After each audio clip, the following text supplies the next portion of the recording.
beribadah, melakukan ketaatan sama saja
Ketiga adalah wala tatlubu suhudan illa wala tatlubu jazaa illa Allah. Dia enggak butuh disaksikan orang, dia hanya butuh kesaksian Allah. Dan dia enggak butuh balasan dari orang, dia hanya butuh balasan dari Allah. Orang ikhlas itu kalau dia berbuat kebaikan, dia sembunyikan kebaikannya. Cukup dengan dia dan Allah yang tahu. Makanya orang ikhlas tidak mungkin tuh dia punya kebaikan di share-share di grup, dijadiin status kebaikannya, jangan. Kalau kita kecuali gini Pak, kecuali gini ya, kalau kita bikin status supaya orang ikut kebaikan, jangan kebaikan kita lagi, kebaikan orang. Kan kadang-kadang udah kelebihan Pak, sampai lagi di depan Ka'bah aja bikin status Pak. Alhamdulillah, yang ada lagi di depan Ka'bah doa yang penting. Nah, udah pasti itu ya. Orang yang ikhlas, dia sembunyikan kebaikannya seperti dia menyembunyikan keburukannya. Ucap jadi sekecil apapun kebaikan kita pasti Allah Maha tahu. Jangan latah banget. Orang-orang pada bikin status, nggak mau kalah akhirnya bikin status. Gara-gara status pahala kita hangus gitu. Jangan. Jadi kalau mau buat status kebaikan, jangan kebaikan kita. Banyaklah kebaikan-kebaikan orang lain yang bisa menggugah orang lain untuk berbuat baik. Nah, suara tentu jazah nggak ngarang imbalan apa-apa. Kalau dia berbuat baik dibalas kebaikan, alhamdulillah. Dia berbuat baik dibalas keburukan juga, alhamdulillah. Hatta kemarin saya sampaikan, mengharapkan doa dari orang yang minta doa dari orang yang kita kasih pun jangan. Kita yang punya yatim, ada 30 orang yatim kita kumpulin, habis disantunin kita ngomong deh, doain bapak ya, mudah-mudahan usaha bapak lancar, bisnis bapak mudah. Jangan. Hatta minta doa dari pemberian kita itu jangan. Kenapa minta doa itu termasuk minta balasan? Karena kalau kita beri udah pasti tuh Allah doa kita. Sekali kita doain. Nah kalau dia doain, alhamdulillah. Semakin kita minta banyak doa dengan pemberian kita, beda ya. Saya ketemu Ustaz Fadil, ketemu Ustaz Irfan, ketemu biasa nih. Itu ajarannya aksiru ala nas bidu'ail khair, minta doa tuh. Kalau ketemu itu enak ya, mudah-mudahan sehat. Itu kan gak ada ibadah apa-apa kan? Ya udah kita doa doa ya, sama-sama doa. Tapi kalau kita kasih orang, terus orang yang kita kasih suruh doain, minta doa itu termasuk minta imbalan. Ya itu ya. Nah itu jadi tanda orang ikhlas dan etika. Adapun tanda orang riya itu 4. Yang pertama yang sudah karena wahdah. Kalau sendiri malas ya. Kalau sendiri berat banyak orang. Kalau sendiri berat pegang tasbih. Tapi kalau rame-rame jadi rajin sendiri. Nah itu tanda orang riya. Jangan ya. Kita belajar. Makanya kemarin saya bilang ibadah-ibadah yang sunnah, sholat-sholat yang sunnah lebih afdal kita kerjain di mana? Di rumah. Hatta baqiyah qauliyah. Kalau rumah kita dekat, itu lebih afdal di mana? Nabi Muhammad Shallallahu Alaihi Wasallam melaksanakan sholat-sholat sunnahnya di mana? Di rumah. Afdalul sholatil mar'i fi baitihi ilal maktubah. Sholat yang paling afdal seorang hamba itu di rumahnya, kecuali sholat wajib. Sholat wajib mesti di masjid berjamaah buat laki-laki. Kalau buat perempuan, istri kita lebih afdal sholatnya di mana? Di rumah. Kalau ada kajian nggak apa-apa. Jangan juga ya. Istri itu kalau pengen dapat 27 derajat, dia cukup sholat di mana? Di rumah, tepat waktu memang gitu. Jadi kalau kita mau ini nggak usah ngajak ke masjid, nggak usah. Boleh nggak Ustaz, saya ajak bini saya ke masjid, boleh gitu. Cuma capek-capek aja kan. Padahal di rumah itu seorang perempuan lebih afdal kualitas sholatnya dibanding dia kemana? Masjid. Itu makanya masjid-masjid kita sepi dari perempuan kan, karena emang Nabi ajarin begini. Afdhalus sholatil mar'ati fi buyutiha. Afdal sholat seorang perempuan di mana? Di rumahnya. Sekalipun itu sholat. Nah kalau sholat tarawih itu ada ajarannya. Sholat tarawih lebih afdal di masjid Pak, di masjid. Waktu zaman Abu Bakar dan Umar bin Khattab, beliau menyuruh laki perempuan sholat tarawih di mana? Di masjid. Idul Fitri, Idul Adha sunnah, tapi afdal di mana? Jadi itu ya. Wa yansubu idza kana ma'an nas. Dia rajin kalau lagi bareng-bareng. Lagi sendiri malas. Bareng-bareng rajin. Wa yazidu fil amal idza usni alaihi. Kalau dipuji makin ditambah amalnya. Dipuji orang, wah, gua dipuji nih. Makin semangat dia. Wa yanqus idza dzamma bihi, dan dia kurangi amalnya kalau dihina gitu. Dipuji makin semangat. Dihina patah semangat, tanda orang ria gitu. Ngurusin masjid, ngurusin RT RW kan begitu ya. Ada orang yang ngasih kagak, bantu kagak, kerjaannya apa ya? Nyibir, ada kayak gitu. Nah, kita yang udah ngaji itu memang udah pasti ada gitu. Yang namanya perjuangan pasti ada yang nyibir, ada yang hina Pak ya. Tapi kalau kita udah ikhlas semuanya sama. Nah, dan baru ikhlas panjang Pak. Kita lanjut aja Pak. Bab haulil mauti wa syiddati. Bab tentang huru hara kematian dan dahsyatnya kematian. Jadi harus ikhlas mati. Pagi-pagi kita ngomongin mati Pak ya. Enggak apa-apa kan ya? Halo. Enggak apa-apa ya? Ini babnya bab soal mati ini. Bab haulil mauti wa syiddati. Bab tentang huru hara kematian dan dahsyatnya kematian. Qala al-Baqi wa Abu Laits as-Samarqandi rahimahullahu ta'ala. Haddatsana Muhammad bin Sulaiman. Haddatsana Muhammad bin Ja'far. Haddatsana Ibrahim bin Yusuf. Haddatsana Al-Khalil bin Ahmad. Haddatsana Husain al-Marwazi.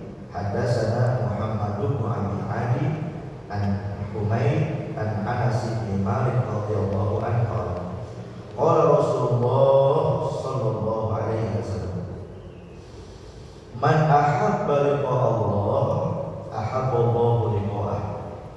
Siapa yang cinta berjumpa dengan Allah, maka Allah juga cinta, suka, senang berjumpa dengan dia. Wa man kariha liqa Allahi kariha Allahu liqa'ah. Dan siapa yang benci berjumpa dengan Allah, maka Allah pun benci berjumpa dengan dia. Qalu, sahabat bertanya, ya Rasulullah, wahai Rasulullah, siapa yang cinta berjumpa dengan Allah, Allah cinta berjumpa dengan dia. Siapa yang senang berjumpa dengan Allah, Allah senang nyambut kedatangan. Maksudnya, siapa yang senang mati, Allah senang menyambut ruhnya. Siapa yang benci sama mati, Allah pun tidak senang nyambut kedatangannya. Kira-kira kita senang mati atau enggak? Hah? Kira-kira kita senang mati apa enggak? Yang senang mati Allah sambut kedatangannya. Yang kagak senang mati Allah murkai. Kira-kira kita senang mati apa enggak? Ayo, bingung saya takutnya. Makanya sahabat bertanya, sahabat bertanya, ya Rasulullah, wahai Rasulullah, kulluna yakrahul mauta. Semua kami ini benci sama mati. Sahabat aja Pak, sebenarnya pengen hidup gitu. Setiap kami ini Allah benci sama kematian. Apa maksud Rasul? Qala, beliau menjelaskan, laisa dzalika bi karahatil maut. Bukan itu yang dimaksud dengan benci kematian. Walakinnal mu'min idza qadara ja'ahul basyiru min Allah Ta'ala bima yarji'u ilaihi. Falaisa syai'un ahabbu ilaihi min liqa'illahi ta'ala fa ahabballahu liqa'ahu.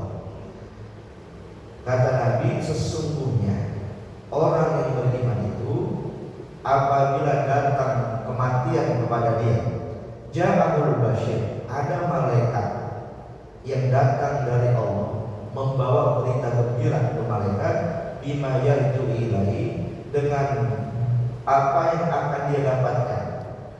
Kebaikan-kebaikan orang yang beriman itu sudah Allah perlihatkan ketika lagi sakaratul maut. Nah, ketika sakaratul maut itu seluruh kebaikan kita sudah dinampakkan oleh Allah Subhanahu wa taala.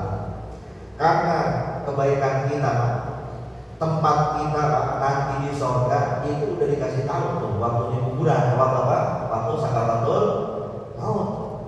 Maka sakaratul maut itu benar-benar, kalau secara zahir biasa saja, tapi Nabi jelasin ketika sakaratul maut itu momentum di mana orang beriman diperlihatkan seluruh amal kebaikannya, sehingga karena dia melihat amal kebaikannya, sudah diperlihatkan tentang balasan yang akan dia dapat. Apa kata Rasulullah? Falaisa syai'un ahabbu ilaihi min liqa'illahi ta'ala wa ahabbahu liqa'ah. Karena dia udah lihat nih, maka enggak ada sesuatu yang lebih dia senangi kecuali cepat-cepat mati. Orang beriman kalau sudah diperlihatkan amalnya, udah enggak ada yang lebih dia senengin kecuali cepat mati, cepat berjumpa dengan Allah, menerima seluruh hasil kebaikan yang dia pernah kerjain. Maka Allah kalau dia udah mati, Allah pun senang menyambut dia. Sebaliknya, wa innal fajir awil kafir, adapun orang yang berdosa, orang kafir, idah kadoro ya'ahun nadir bima huwa sabirun ilaihi minasyar. Orang yang berdosa, orang kafir, apabila datang kematian, ngadepin sakaratul maut, malaikat juga datang. Cuman bukan basyir, nadir. Malaikat yang ngasih peringatan tentang azab yang bakal dia terima nanti di kuburan. Apa yang bakal dia terima dari kejahatan yang pernah dia lakukan. Fakarihallahu liqa'ah. Maka dia benci mati. Dia nggak mau mati. Dia benci berjumpa dengan Allah. Allah pun benci berjumpa dengan dia. Kalau orang beriman karena banyak amal solehnya, ketika Allah tampakkan kebaikan dia dalam keadaan sakaratul maut, dia senang. Udah cepat mati Allah, cabut nyawa ya, cepat mati. Kalau orang kafir terbalik, nggak mau, jangan mati dulu, jangan mati. Allah, mudah-mudahan kita husnul khotimah ya. Jadi kalau husnul khotimah itu udah dikasih lihat, Pak. Dikasih lihat tentang amalan-amalan yang pernah kita kerjain. Makanya mudah-mudahan kita bisa istiqomah dalam taat ibadah sampai kita meninggal dunia. Itu Pak, sakaratul maut sakit nggak? Sakit Pak, nanti sakaratul maut sakitnya kayak apa? Kita lanjut. Jadi begini, ketika orang sakaratul maut Pak, itu butuh pertolongan. Kata Nabi, laqinu ala mautakum la ilaha, bimbing, ajarin orang yang akan mati di antara kalian supaya bisa mengucapkan la ilaha, bimbing. Itu kalau di akhir hayat kita bisa mengucapkan la ilaha illallah, dijamin masuk surga, Allah ampuni dosa kita. Kalau lagi sehat begini nih, gampang gak mengucapkan la ilaha illallah. Ini bapak yang udah lebih tua dari saya, dalam hidup pernah gak nyaksiin orang mau mati mengucapkan la ilaha illallah? Pernah gak? Belum. Emang jarang yang bisa. Ada dokter muslim Pak. Dokter muslim ini dia kerja di rumah sakit. Dia setiap orang Islam yang akan menghadapi sakaratul maut diteliti sama dia. Dari 1.000 orang Pak, penelitian dia yang meninggal dunia menghadapi sakaratul maut cuma 30 orang yang bisa mengucapkan la ilaha illallah. Jarang. Makanya doa kita, Allahumma ij'al akhir kalamina inda intihai ajalina la ilaha illallah. Ya Allah, jadikanlah ucapan terakhir ketika ajal menjemput kami, ucapan kami adalah la ilaha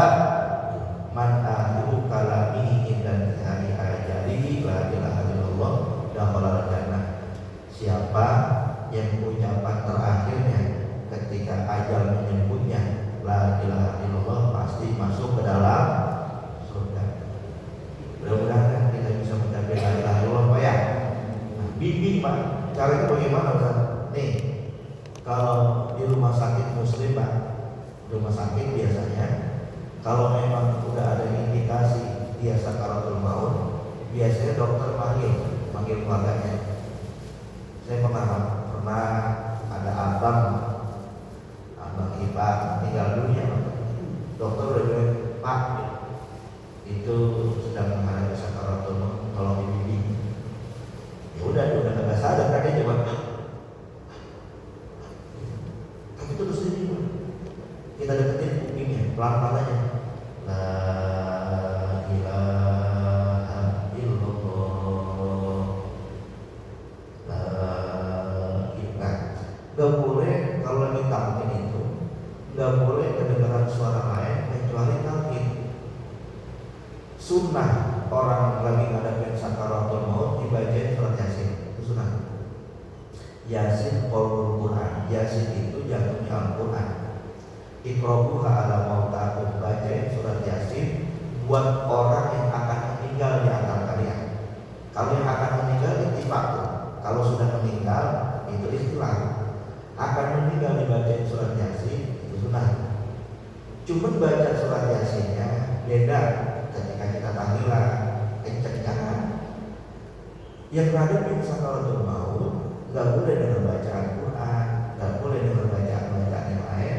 Yang lain doain aja. Cuma yang mesti dia dengar adalah talqin la ilaha illallah. Gampang loh, lama tuh. Orang ada yang sakaratul maut seminggu, ada yang sebulan Pak sakaratul maut. Itu kemarin salah satu anak raja pangeran berapa tahun sakaratul maut? Hah? 20 tahun. Nyawanya gimana? Yang bergantung jalan. Nafas banget sekalian. Gitu. 20 tahun Pak. Ya dia sakaratul maut dia udah ngeliat Pak. Dia udah nggak sadar apa. Nah itu Pak, kalau kita lagi talqin orang ini kita praktekkan, kita sambung la ilaha illallah. Kalau kita udah lagi, makanya jangan sendiri gitu. Cari mahramnya yang bisa ngambilin dia. Kalau dia perempuan, jangan laki-laki yang mahram yang ngambilin. Kalau dia perempuan boleh semuanya. Kalau dia laki-laki atau anak. Talqin itu susah Pak, susah. Nah, hitunglah misalkan kita punya kong ucapin kong la ilaha illallah. Ucap aja la ilaha illallah. Nah, kalau kita udah yakin dia ucapin la ilaha illallah, kita berhenti tuh. Jangan diajak ngomong apa udah. Tungguin aja sampai kapan? Sampai mati gitu maksudnya. Jangan udah mengucap la ilaha illallah diajakin ngobrol, makan jangan. Tungguin aja dulu, tungguin. Nah, 1 jam pakai mati nih. Kan jarang dia bisa mengucapin la ilaha illallah susah. Tungguin aja. Kita tungguin 2 jam dia ngomong Pak. Haus. Berarti ucapan terakhirnya apa? Haus kan? Udah kita kasih minum. Habis dikasih minum, kita talqinin lagi gitu. Kita usaha ngomong ini, pokoknya ucapan terakhirnya adalah la ilaha illallah. Yang sabar Pak, yang sabar. Ini kongnya la ilaha illallah. Ucapin kongnya, nungguin agak sabar. Lama mati sih kong. Oke, bisa bangun lagi Pak. Yang sabar. Kenapa? Karena hadiahnya surga. Susah. Ini mudah-mudahan di akhir hayat kita bisa mengucapkan la ilaha illallah. Amin ya rabbal alamin. Itu pertolongan pertama ketika dia lagi sakaratul maut. Yang kedua yang kita bisa tolong itu dengan sholat jenazah. Ya Allah Pak, sholat jenazah itu nggak sampai 3 menit Pak, nggak sampai 5 menit. Cuma manfaatnya luar biasa. Ini benar-benar kalau kita ngaji Pak, benar-benar pelaksanaan sholat jamaah itu Rasulullah Shallallahu Alaihi Wasallam menjelaskan bagaimana pelaksanaan sholat jenazah itu yang bisa mendatangkan ampunan manfaat buat semuanya. Yang pertama, kalau jamaah sholat jenazah itu lebih banyak lebih bagus. Kalau 100 udah dijamin masuk surga. Kalau 100 orang yang nyolatin dia dijamin masuk surga. Itulah kita berat Pak, apalagi di masjid Salam ini ya, ngumpulin orang 100 kayaknya berat. Ada hadis begini, ma min rajulin muslimin yamut fayusalli ala janazatihi arba'una rajulan la yusyrikuna billahi syai'an illa syafa'ahumullahu ta'ala fi. Tidaklah seorang muslim dia meninggal dunia, jenazahnya disolatin 40 orang laki-laki yang tidak pernah menyebutkan Allah, maka doa 40 orang buat si mayat itu pasti diterima sama Allah. Kalau bisa yang nyolatin kita ada berapa orang? 40 orang. Itu doanya dijamin bakal diterima sama Allah Subhanahu wa taala. Ini kira-kira kalau sholat jenazah, ini pas sholat jenazah sih banyak yang banyak. Ya.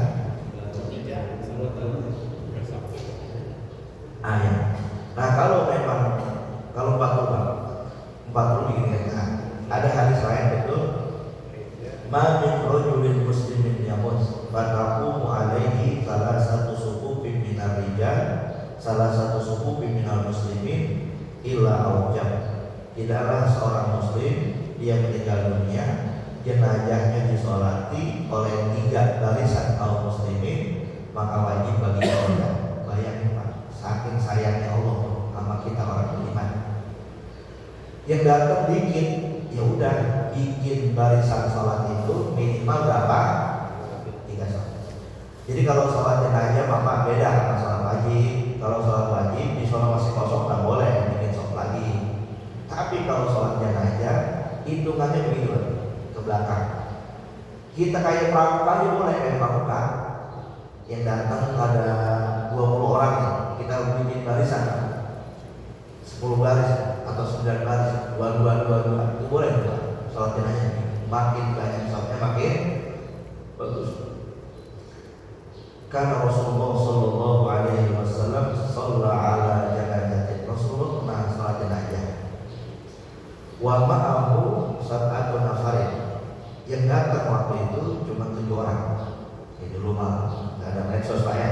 Ada sahabat meninggal, Rasul sholat jenazah, yang datang cuma 7 orang.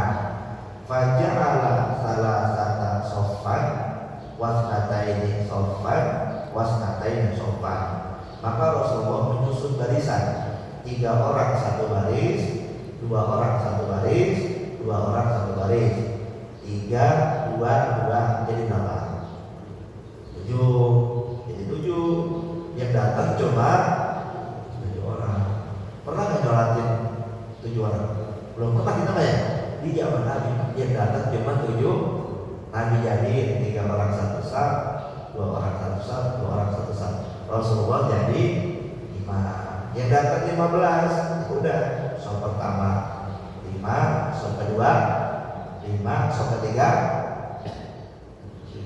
4. Kalau 5 kagak ada 5 berarti ya. Yang 1 jadi 5, 4. Nah itu Pak, saking Allah rahmati kita orang beriman, barisan sholat model itu bisa memasukkan dia ke dalam surga. Makanya kalau dia nggak bisa mengucapkan la ilaha illallah di talqin tadi, maksudnya masih ada cara lain buat nolong dia. Apakah semua dosa bisa diampuni dengan sholat begitu? Nah, dosa itu Pak ada 2. Yang pertama, zanbun bainaka wa bainallah, dosa antara kita dengan Allah. Dosa antara kita dengan Allah itu ada 2. Ada yang diampuni, ada yang enggak. Yang enggak diampuni dosa syirik. Innallaha la yaghfiru an yushraka bihi wa yaghfiru ma duna dzalik. Allah itu enggak mengampuni dosa syirik dan ngampunin dosa selain syirik. Jadi ini cincin, ini kan cincin sunnah, pakai cincin sunnah. Tapi kalau kita udah ngomong, ini gara-gara cincin ini, jangan perawan, nenek-nenek gimana, jangan dua ini. Nah, itu musik Pak, musik. Syirik ada dua ya Pak. Kalau riya itu syirik kecil Pak, ada syirik besar. Jadi dua nih, pengen naik jabatan, pengen duit banyak, akhirnya minta tolong sama jin. Ada nggak? Ada nggak? Pengen naik jabatan, minta tolong sama jin. Pak, masih ada waktunya? Ada waktunya masih? 5 menit lagi?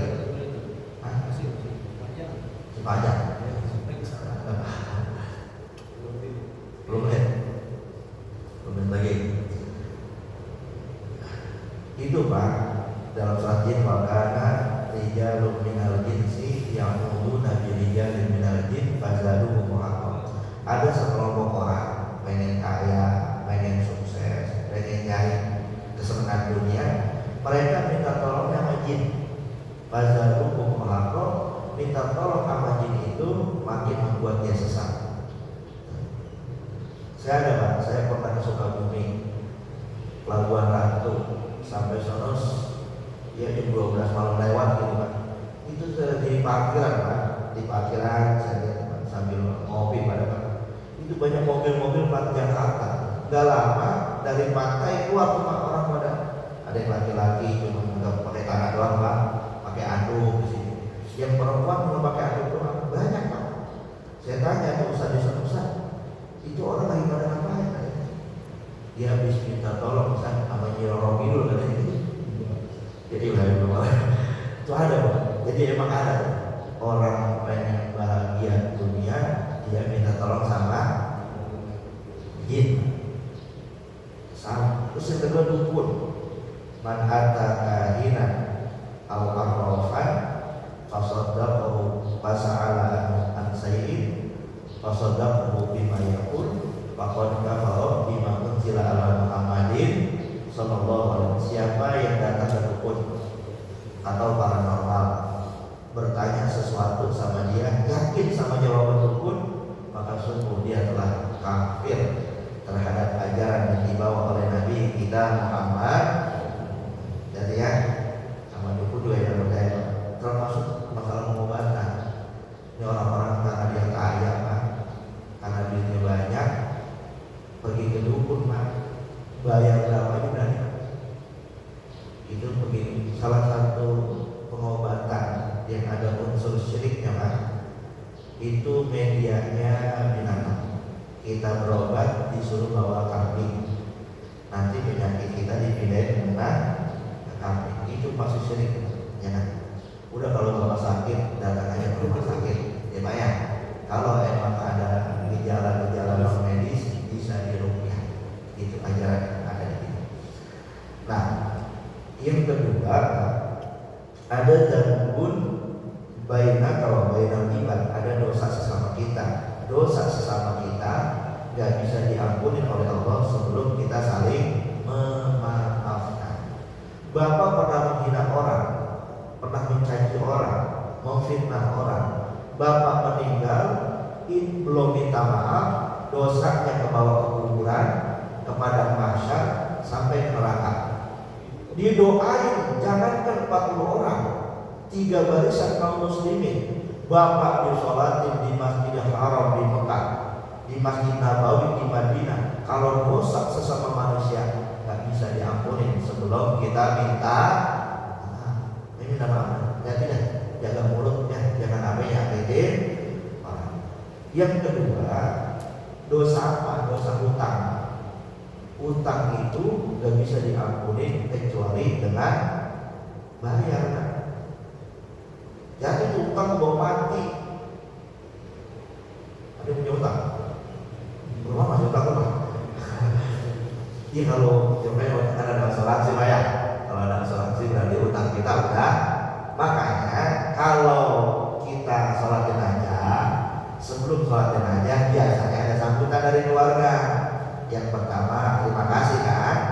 Yang kedua apabila di jenazah dalam hidupnya banyak kesalahan dan kehilapan, tolong dibukakan pintu maaf yang seluas-luasnya. Ini kalau si jenazah dalam hidupnya pernah ada sangkutan utang piutang, semenjak meninggalnya utangnya ditanggung oleh fulan bin fulan. Anaknya ada 3, jangan semua anak disebut. Siapa yang nanggung? Anak ketiga, Fatimah binti Ahmad. Begitu. Jangan anaknya 5. Dia meninggal, anaknya 5 punya utang. Utangnya sudah dialihkan sama anak-anaknya. Akhirnya kita lagi utang ke anak pertama, oh bukan anak saya, kamu bos saya. Gitu. Nah, sebut namanya yang jelas. Anak ketiganya si fulan bin fulan, fulana binti fulan. Begitu banyak. Kalau utangnya udah ada yang nanggung, dosa antar sesama manusia udah dimaafin, tinggal dosa dia kepada Allah. Dosa dia kepada Allah bisa diampuni dengan sholat jenazah model tadi. Gitu. Ya, insya Bapak ini jenazah. Kita sebutnya jenazah apa mayit? Jenazah. Apa perbedaan jenazah sama mayit? Bila jenazah itu orang yang meninggal dunia udah dikafani, adanya di atas keranda. Jadi mayat yang ada di atas keranda itu namanya jenazah. Mayit itu orang yang meninggal dunia masih ada di atas bumi, masih ada di atas lantai, belum dipindahin ke keranda. Makanya kalau udah ada di atas keranda, kita sebutnya apa? Jenazah. Tapi kalau masih ada di rumah, kita sebutnya apa? Mayit gitu. Cuma kita mau kagak ya Pak? Masih di rumah jenazah. Begitu bedanya maksudnya. Nah, soalnya ada hadis Pak, ada hadis Zal Muhammad sallallahu alaihi wasallam al-janazah Zal Nabi sallallahu alaihi wasallam al-janazah. Rasulullah menziarahi jenazah. Berarti yang Rasul ziarahi orang yang sudah meninggal dunia sudah ada di atas keranda. Tapi kalau Zal Nabi sallallahu alaihi wasallam Rasulullah menziarah kepada mayit, itu mayit masih ada di mana? Di rumah, diletakin gitu Pak. Habis waktunya atas wallahu a'lam. Mari kalian bertanya, silakan. Ada yang mau nambahin silakan, ada yang mau bertanya silakan. Satu hadis.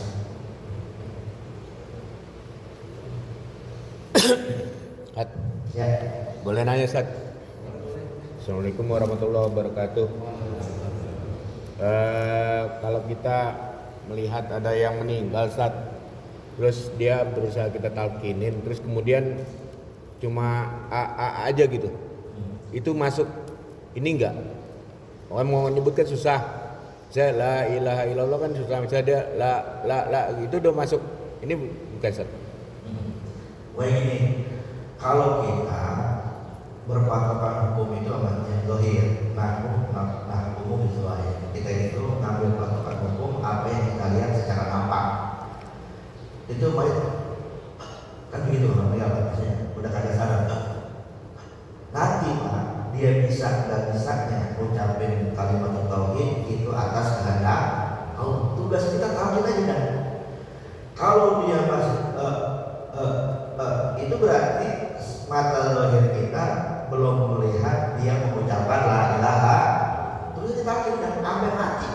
Makanya saya bilang tadi gantian, capek Pak, capek. Gantian. Ayo ya la ilaha illallah. Kadang-kadang orang tahu kenapa sampai tidur Pak. Tidur di sampingnya gitu. Saking jaganya supaya dia bisa mencapai la ilaha. Gitu ya. Belum, kalau yang secara lahir dia belum mengucapkan la ilaha illallah. Kalau kehendak Allah bisa, dan itu ada. Saya punya mama Pak, tukang ikan Pak, emang rajin banget gajinya. Itu akhir hayatnya bisa mencapai la ilaha illallah. Lagi sangat yang lain.